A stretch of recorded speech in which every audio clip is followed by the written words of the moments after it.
রাত্রে তুমি আর সোনা যে উপোস করে থাকো তাও আমার নজর এড়ায় না বৌদি। তখন তখন আমার কি ইচ্ছে হয় জানো, গলায় দড়ি দিয়ে শেষ করে দিই এই দুঃখী সহ বেকার জীবন। ছি, ও কথা বলতে নেই ভাই, দুঃখ মানুষের চিরদিন থাকে না। হ্যাঁ, ভালো কথা। স্বপন তোমাকে দেখা করতে বলেছিল, গিয়েছিলে তার কাছে?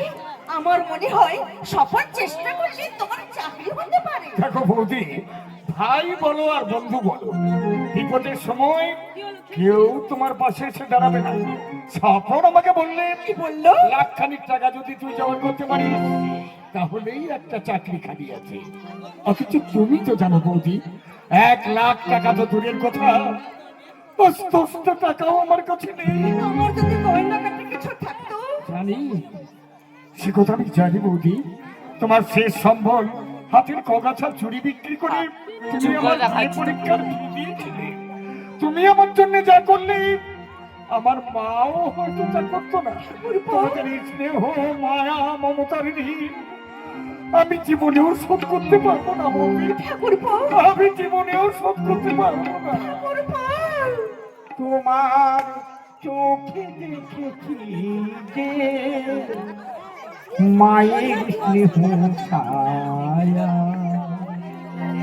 তোমার চোখে দেখেছি যে মায়ের স্নেহ ছায়া, এমন মধুর ভালোবাসা কোথাও পাবো না।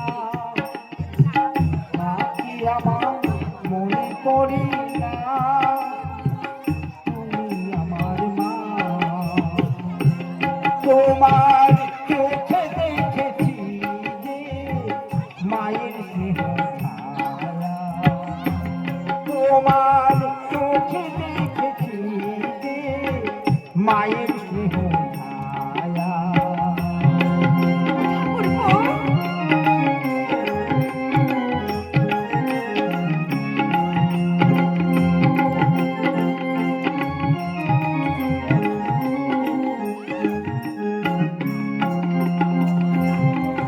তুমি আলোর প্রদীপ জেলে যেন মায়ের মতো, তুমি আলোর প্রদীপ জেলে যেন মায়ের মতো, শুধু মুখ বুঝে আজ ছোট নীরব যন্ত্রণা, শুধু মুখ বুঝে আজ ছোট নীরব যন্ত্রণা।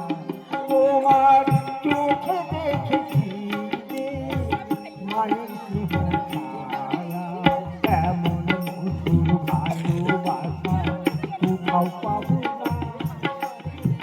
মা কি আমার মনে পড়ে না তুমি আমার মা।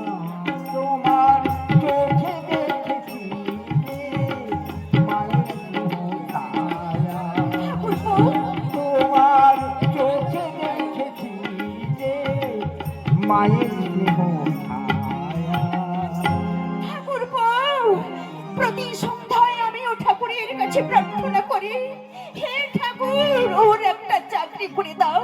আমি বুকের রক্ত দিয়ে তোমার পুজো দেবো ঠাকুর। ছেলে নেই, একটা মাত্র মেয়ে, বিয়ে দিলে পরের ঘরে চলে যাবে। শিশু বয়সের ভরসা এই দেওয়ার ভাইটি। নিরঞ্জন ফিরেছে বড় বউ? এই তো এলো, তোমার এত দেরি হলো? কোনো ব্যবস্থা করতে পেরেছে নিরু? না, চেষ্টা তো করছে। সেই সকালে বেরিয়েছিল, এই মাত্র ফিরে এলো।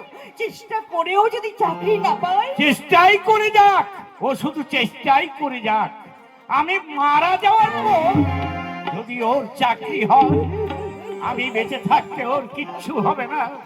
এমনি ভাগ্য করে এই পৃথিবীতে এসেছিলাম বড় বউ। আমি যদি মুঠো করে সোনাও ধরি তাও ছাই হয়ে যায়।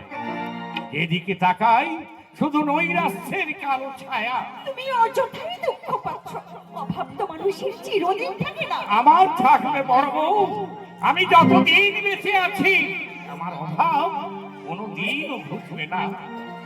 ভাবনা হয় শুধু ওই মেয়েটাকে নিয়ে, ওর বিয়েটা যদি দিয়ে যেতে পারতাম। জানো, সেদিন ঘটক বলেছিল নৌপাড়ার একটা ছেলে আছে, চাকুরি ছেলে, সেখানে যদি একবার খোঁজ নিয়ে দেখতে। সেইখানেই তো গিয়েছিলাম, তাই তো ফিরতে এত দেরি হলো। ব্যাংকের চাপরাশি নগদ চাইছে 1,00,000 টাকা। হ্যাঁ বড় বউ, তাছাড়া খাট, ফ্রিজ, ড্রেসিং টেবিল, ঘড়ি, আংটি, বোতাম, মেয়ের হাতে, কানে, গলায়। ব্যাংকের পিয়নের এত চাহিদা? বড় বউ, এটা যে একবিংশ শতাব্দী, এই যুগে মানুষের কোনো দাম নেই, শিক্ষা দীক্ষার কোনো মূল্য নেই, চাই শুধু টাকা। টাকা থাকলে মূর্খ পণ্ডিত সমাজের শিরোমণি হতে পারে। আমাদের সোনার তাহলে তাই আমি ঠিক করেছি, আমাদের সোনা সোনা সোনা সোনাই পুরোই থাকবে। হ্যাঁ, বড় বউ, তাতে সমাজ আমাকে নিন্দে করে করুক, তবু বাবা হয়ে মেয়েকে আমি একটা পাত্রের হাতে তুলে দিতে পারবো না। বড় বউ, তুলে দিতে পারবো না, কিছুতেই না। টাকা পেলে কিনা সে সম্বন্ধে কোনো কিছুই তো বললে না। আমিও সাহস করে কিছু জিজ্ঞেস করলাম না। জিজ্ঞেস করলে হয়তো বলে বসবে সারাদিন খেটে খুটে এসেছি, আগেই তোমার টাকার খবর। মানুষ কর্মক্ষমতা হারিয়ে ফেললে ভীষণ স্পর্শকাতর হয়ে যায়, অভিমান বাড়ি। ভাবি সবাই আমাকে অবহেলা করছে, অবহেলা